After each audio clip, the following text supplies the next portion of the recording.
ఈరోజు తెలంగాణ పరిస్థితి ఎలా ఉన్నదంటే, ఒక సాఫ్ట్వేర్ ఇంజనీర్కి ప్రోగ్రామింగ్ రాకపోతే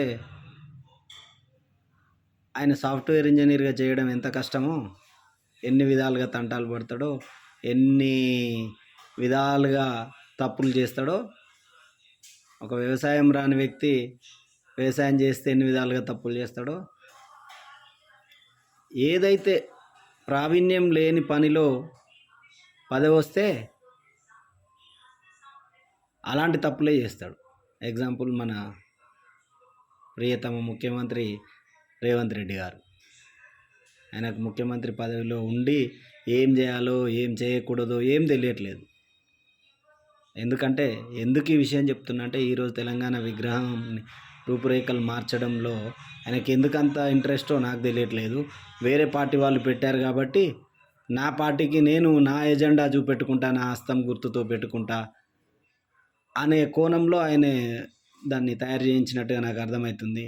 అదేవిధంగా దేశ ప్రధానులు గత 78 సంవత్సరాల నుండి మన దేశాన్ని పరిపాలిస్తున్న ప్రధానమంత్రులు అనుకుంటే, గాంధీ భరతమాతను తయారు చేయించిండు, లేకుంటే జాతీయ జెండాను కాంగ్రెస్ హయాంలో కాంగ్రెస్ పార్టీకి అనుకూలంగా ఉంది 3 రంగుల జెండా అని ఏ రాజకీయ నాయకుడైనా, ఏ ప్రధానమంత్రి అయినా, ఆపోజిషన్లో ఉన్న ప్రధానమంత్రి అనుకొని ఉండి, ఈరోజు ఫర్ ఎగ్జాంపుల్ ఈరోజు బలమైన పార్టీగా ఎదిగిన బీజేపీ ఉంది. బీజేపీ అనుకొని నేను జాతీయ జెండాను మారుస్తా, కాంగ్రెస్ పార్టీకి సంబంధించిన జెండా 3 రంగులు ఈ జెండాలో ఉన్నాయి కాబట్టి నేను జాతీయ జెండాను మారుస్తా అని మోడీ అంటే మూర్ఖత్వంగా ఉండదా?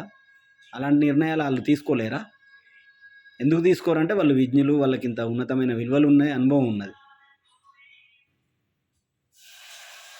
భరతమాతను మారుస్తాం, భరతమాత మాకు కరెక్ట్ నచ్చలేదు, ఆనాడు వాళ్ళు కరెక్ట్ చేయలేదు, ఈరోజు మేము అప్డేటెడ్లో ఉన్నాం, మా వర్షన్ ఇప్పుడు లేటెస్ట్ వర్షన్ తయారు చేస్తాం, భరతమాతను మా వర్షన్లో ఇప్పుడు తయారు చేస్తామని వేరే పార్టీ అంటే బాగుంటుందా? అసలు ఈయనకు రూలింగ్ తెలియదు, సలహాలు ఇచ్చేటోళ్ళు ఎలా ఉన్నారో తెలియదు, నాకు అర్థం అవ్వట్లేదు. ఇలాంటి వ్యక్తులు కూడా ముఖ్యమంత్రులు అవుతారా అని సిగ్గుపడాల్సి వస్తుంది సగటు తెలంగాణ వాదిగా. దీనికి చదువుకున్న వాళ్ళు కూడా వంతన పాడడము, మన తెలుగు తల్లిలాగున్నది, అది మంచి ఉట్టి పడుతుంది, మన పేదరికం ఉట్టి పడుతుంది అంటే మనందరం పేదోళ్ళకి మారుదాం, ఎందుకు మనం డెవలప్ అవ్వడం? నిజాం కాలంలో ఉన్నట్టుగానే ఉందాం, అందరం గెటప్లు అట్లనే ఉందాం, విగ్రహాలే ఎందుకు? ఒక పార్టీ చేసిందని చెప్పి అధికారంలోకి వస్తే అన్నీ మారుస్తారా? ఇదేనా నీకు చేతనయ్యే పని?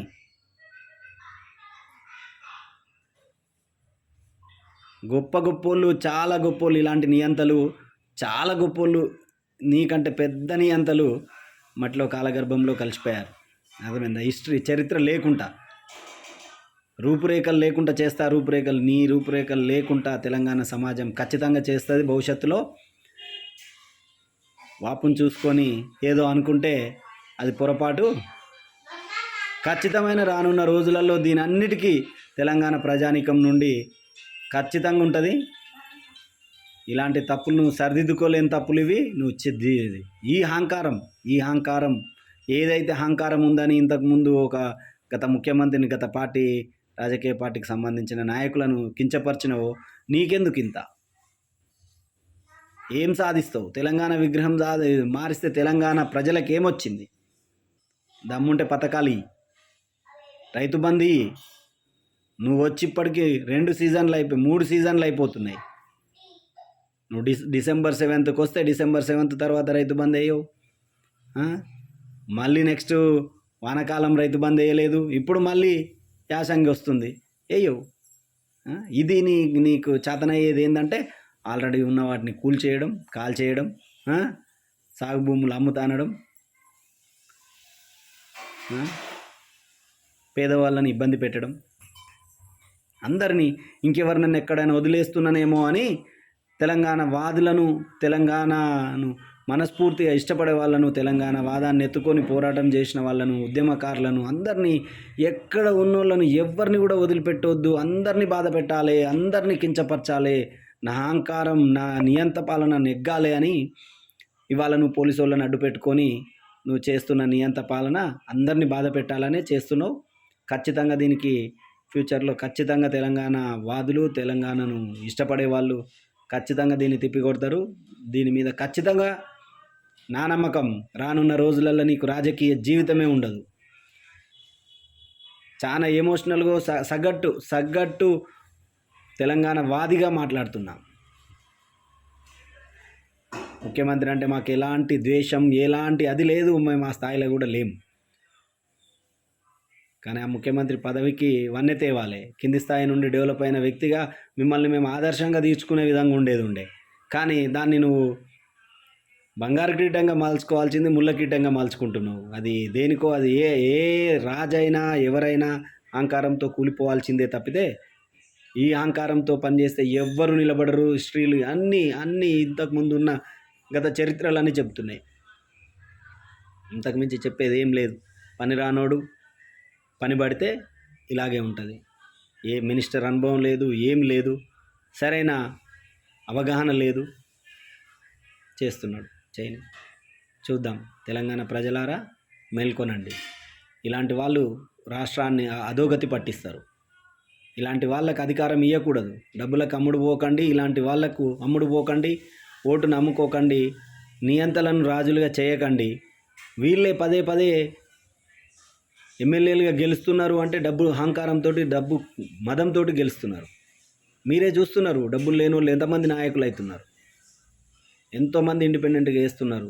ఎవరైనా అవుతున్నారా నాయకులు? ఎందుకు గారు? వాళ్ళ నిజాయితీని వాళ్ళు అమ్ముడు పోరు కాబట్టి. ఒక రాజకీయ పార్టీకి కొమ్ము కాయలేరు, ఒకరి కింద మోచే నీళ్లు తాగుతూ బ్రతకలేరు కాబట్టి నిజాయితీ పరులు చాలామంది ఉన్నారు. వాళ్ళని గెలిపించుకోవడానికి ప్రయత్నం చేయండి. ఈ డబ్బు ఉన్న వాళ్ళు బ్రతికినంత కాలం వాళ్ళే ఎమ్మెల్యేలు అవుతున్నారు. ఎన్ని తప్పులు చేసినా, ఎన్ని కేసులైనా వాళ్ళే అవుతున్నారు. కాబట్టి ఇలాంటి రాజ్యాంగమే నడుస్తుంది. ఇప్పుడు రేవంత్ రెడ్డి రాజ్యాంగం నడుస్తుంది. 4 సంవత్సరాలు అనుభవించాలి. కఠిన పనిష్మెంట్ అది. అనుభవించండి. అందరూ అనుభవిస్తారు, మేము కూడా అనుభవిస్తున్నాం. ఆ బాధతోటే ఎమోషనల్గా ఇది మాట్లాడాల్సిన పరిస్థితి ఏర్పడ్డది. దయచేసి అర్థం చేసుకోండి. మళ్ళీ ఇలాంటి నియంతలకు అవకాశం ఇవ్వకూడదని నా మనవి. జై హింద్.